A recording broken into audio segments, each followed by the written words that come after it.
दिसंबर को किसान एक बार फिर दिल्ली कूच करेंगे।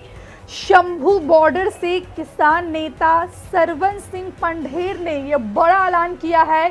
किसान नेता सरवन सिंह पंढेर ने यह ऐलान करते हुए कहा कि 14 दिसंबर को 101 किसानों का जत्था जो है शंभू बॉर्डर से एक बार फिर पैदल दिल्ली के लिए रवाना होगा। जीत के लिए जो है बाकायदा अरदास भी किया जाएगा। 14 दिसंबर को एक बार फिर 101 किसानों का जत्था दिल्ली के लिए कूच करेगा और इसका ऐलान आज जो है प्रेस कॉन्फ्रेंस में किसान नेता सरवन सिंह पंढेर ने किया है। किसान नेता ने प्रेस कॉन्फ्रेंस करते हुए कहा कि अब हम लोग 14 दिसंबर को दिल्ली की ओर मार्च करेंगे। हमारे प्रदर्शन को 303 दिन पूरे हो चुके हैं और किसानों का आमरण अनशन भी 15वें दिन पर पहुंच गया है। हमने हमेशा बातचीत का स्वागत किया है, लेकिन अभी तक सरकार की ओर से किसी ने हमसे संपर्क साधने की कोशिश नहीं की। तो शंभू बॉर्डर पर डटे किसानों ने एक बार फिर दिल्ली कूच का ऐलान कर दिया है। किसान नेता सरवन सिंह पंढेर ने मंगलवार को यानी कि आज प्रेस कॉन्फ्रेंस करते हुए कहा कि अब हम लोग 14 दिसंबर को दिल्ली की ओर पैदल मार्च करेंगे। हमारे प्रदर्शन को 303 दिन पूरे हो चुके हैं और किसानों का आमरण अनशन भी 15वें दिन पर पहुंच गया है। हमने हमेशा से बातचीत का स्वागत किया है, लेकिन सरकार की ओर से अभी तक बातचीत की पेशकश नहीं की गई है। पंढेर ने कहा कि दोनों संगठनों ने तय किया है कि हम 14 दिसंबर को 101 किसानों का जत्था भेजेंगे। हम किसान आंदोलन की सफलता के लिए प्रार्थना भी करेंगे। हम उन किसानों की रिहाई की मांग करते हैं जिन्हें विरोध प्रदर्शन के दौरान गिरफ्तार किया गया या हिरासत में लिया गया। मैं अपने फिल्मी सितारे, गायकों और धार्मिक नेताओं से भी अनुरोध करना चाहता हूं कि कृपया प्रदर्शन करते हुए हमारे विरोध का प्रचार करें। तो कुल मिलाकर 14 दिसंबर को एक बार फिर 101 किसानों का जत्था दिल्ली की ओर कूच करेगा और एक बार फिर से उसी प्रकार की तस्वीरें सामने आएगी। आपने तस्वीरें देखी होगी कि पहले हरियाणा पुलिस किसानों को पानी पिलाती है, फूलों की बारिश करती है और उसके बाद किस तरीके से आंसू गैस की गोले दागे जाते हैं किसानों पर। तो एक बार फिर से वही परिस्थिति 14 दिसंबर को भी देखने को मिलेगी। एक बार फिर से किसान और जवान आपस में टकराएंगे। फिलहाल इस पूरे मसले पर शंभू बॉर्डर पर प्रेस कॉन्फ्रेंस के दौरान सरवन सिंह पंढेर ने क्या ऐलान किया है, उन्होंने क्या कुछ कहा है, हम सीधे आपको पंढेर को सुनवाते हैं। सुनिए। ऐसा ना कहें कि किसान बातचीत का रास्ता नहीं चाहते हैं। जब भी हमें कोई हरियाणा प्रशासन हो या कोई और बातचीत के लिए आमंत्रित करता है, हमें उनकी मंशा का मालूम भी होता है, फिर भी हम बातचीत सुनने जाते हैं। इसलिए कि हमारे पक्ष का ये कहना है कि कोई ये ना कहे कि हम बातचीत से रास्ता नहीं निकालना चाहते। अब लगभग कल का समय निकल गया, आज 5 बज गए, 4 बज गए। सरकार की ओर से कोई भी बात है नहीं, कोई इस तरह का उनका संदेशा नहीं है कि वो बातचीत करना चाहते। इसके लिए हमारे पास आंदोलन का रास्ता खुला है। तो दोनों फोरमों ने जो निर्णय लिया है कि हम लोग जो अगला जत्था है वो 14 को रवाना करेंगे, 101 आदमी का। 14 दिसंबर को 101 किसान मजदूर का जत्था फिर दिल्ली कूच की ओर रवाना होगा मर्जी बुढ़ों का।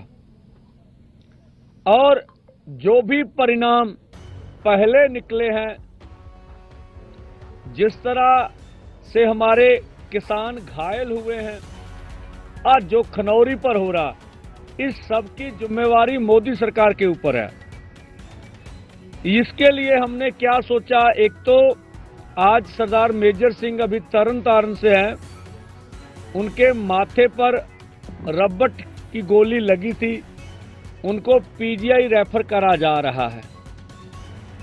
हमने देखा जैसे दिलबाग सिंह रेस्क्यू क्यू में थे, हमारे नेता थे, शायद उनको आज शाम को राजेंद्रा से छुट्टी मिल जाए।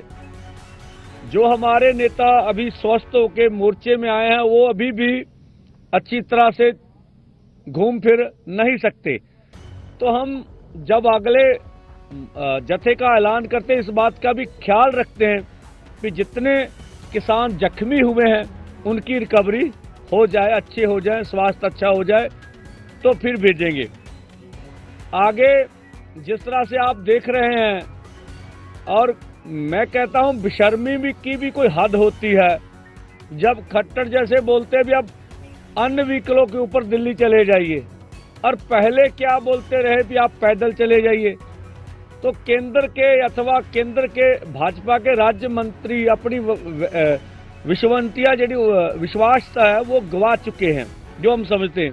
इसी के साथ साथ दोनों फोरमों ने ये भी डिसाइड किया है कि कल हम लोग प्रार्थना दिवस, पंजाबी में अरदास दिहाड़ा, जो मोर्चों की भलाई के लिए चाहे मंदिर हो, मस्जिद हो, गुरुद्वारा हो, किसी भी अन्य पूजा पाठ की जगह हो, वहां पर ये अरदास दिहाड़ा मनाएंगे। मोर्चे के जो भी जीत की कामना की जाएगी। दिल्ली कूच सफल हो, सरदार जगजीत सिंह डल्लेवाल का स्वास्थ्य बढ़िया हो, और जो भी जख्मी हो चुके हैं उनका अच्छा स्वास्थ्य हो। ये मोर्चे की भलाई के लिए लगभग देश भर में हमारा आह्वान है।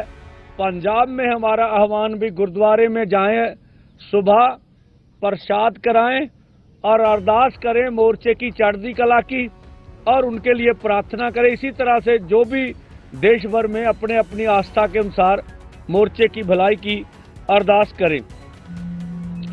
और आप देख रहे हैं कि कल प्रधानमंत्री जी हरियाणा में आए, चलते हुए 303 दिन हो गए हैं और अमर अनशन को 15 दिन हो गए हैं।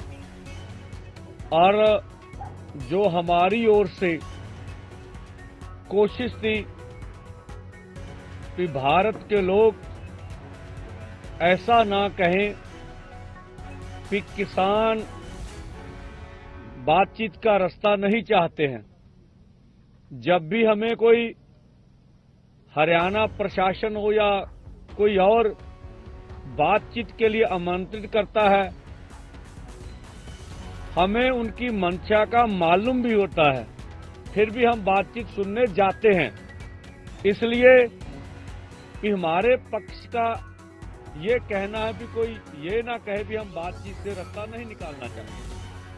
अब लगभग कल का समय निकल गया, आज 5 बज गए, 4 बज गए। सरकार की ओर से कोई भी बात है नहीं, कोई इस तरह का उनका संदेशा नहीं है कि वो बातचीत करना चाहते हैं। इसके लिए हमारे पास आंदोलन का रास्ता खुला है। तो दोनों फोरमों ने जो निर्णय लिया है कि हम लोग जो अगला जत्था है वो 14 को रवाना करेंगे, 101 आदमी का। 14 दिसंबर को 101 किसान मजदूर का जत्था फिर दिल्ली कूच की ओर रवाना होगा।